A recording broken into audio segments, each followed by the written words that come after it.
একের পর এক ডেডলাইন। জাতীয় ফুটবল দলের হেড কোচ নিয়োগ ইস্যুতে বাফুফের দেওয়া ডেডলাইন যেন শেষই হচ্ছে না। গেল কিছুদিন আগে বাফুফের সভাপতি তাবিত আউয়াল জানিয়েছিলেন 15 মে ঘোষণা করা হবে হেড কোচের নাম। তবে নির্ধারিত দিনেও ফেডারেশন চূড়ান্ত করতে পারেনি কে হতে যাচ্ছে হামজা সমিতদের পরবর্তী কোচ।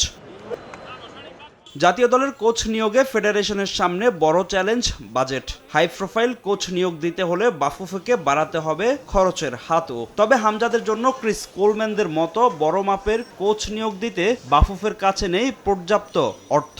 ফেডারেশন তাই দ্বারস্থ হয়েছে যুব ও ক্রীড়া প্রতিমন্ত্রীর। সেখান থেকেও এসেছে সবুজ সংকেত।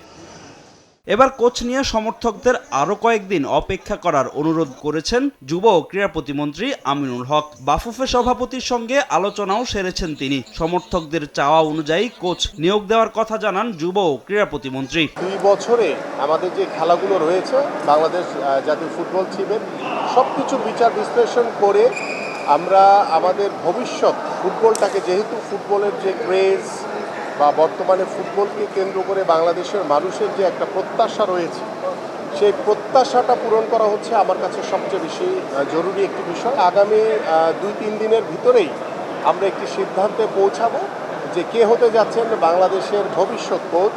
বাজেটের সঙ্গে জাতীয় দলের কোচ নিয়োগে প্রাধান্য পাবে আরও কয়েকটি বিষয়। কোচের পেছনে এত অর্থ ব্যয় হলেও সফলতা যে রাতারাতি আসবে না তাও জানিয়ে দিয়েছেন যুব ও ক্রীড়া প্রতিমন্ত্রী। অনেক ব্যয়বহুল কোচ বা তাকে এনে আমরা কতটুকু বেনিফিট পাবো বা আমাদের যে সীমাবদ্ধতা রয়েছে সব কিছু মিলিয়ে আমার কাছে মনে হয় যে রাতারাতি কখনই কোনো কিছু পরিবর্তন করা সম্ভব না। আমাদের সামনের যিনি কোচ হবেন সেই কোচকেও আমরা সেই সময়টা দিতে হবে, কারণ সময় না দিলে আমরা কিন্তু সেই কাঙ্ক্ষিত ফলাফল আমরা আসলে পাবো না। তবে বিভিন্ন সূত্রের খবর ক্রিস কোলম্যানকে নিয়োগ দিতে বাফুফেকে সবুজ সংকেত দিয়েছে যুব ও ক্রীড়া মন্ত্রণালয়। সাবেক ওয়েলস ম্যানেজারকে হামজাদের কোচ হিসেবে নিয়ে আসতে হলে বাফুফেকে মাসে খরচ করতে হবে প্রায় 35 লাখ টাকা। ফাহিম ইসলাম, সময় সংবাদ, ঢাকা।